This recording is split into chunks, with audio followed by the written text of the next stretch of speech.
My name is Sarah. I never thought my life would take such a painful turn. I was married to Daniel for 8 years.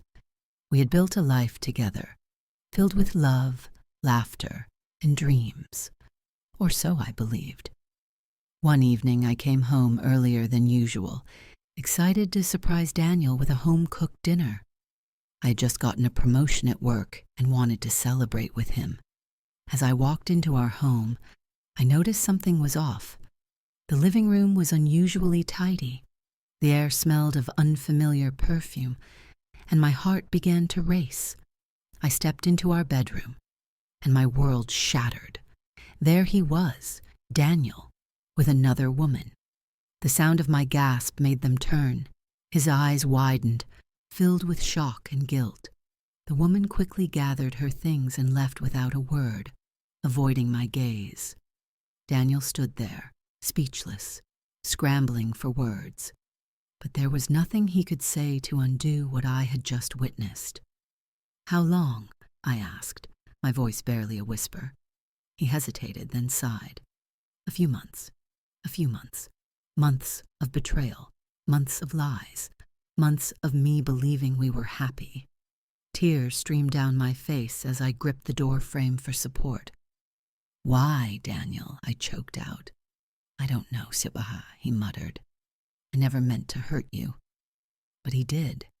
Every kiss, every lie, every moment he spent with her instead of me was a choice that destroyed everything we had built together. I packed a small bag that night, my hands shaking. I couldn't stay.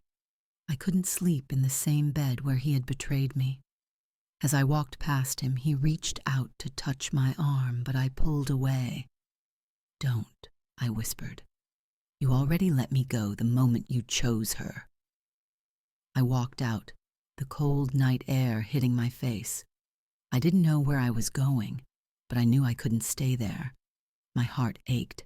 My breath came in sharp gasps, but I kept walking, away from the lies, away from the pain.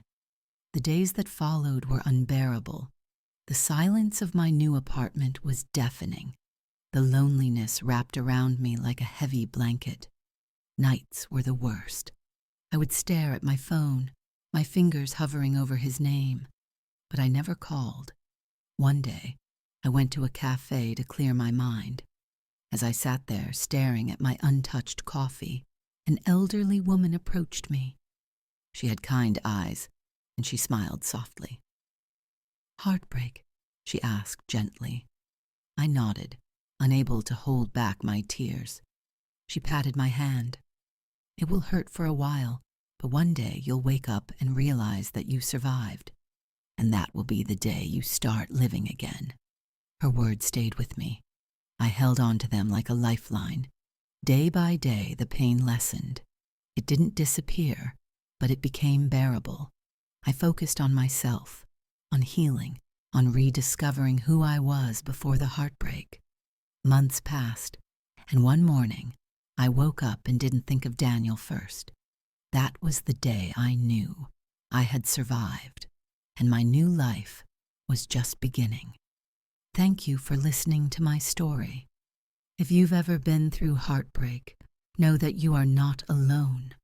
Time heals, and happiness will find you again. If you like this story, please like, share, and subscribe for more heartfelt stories. See you in the next one.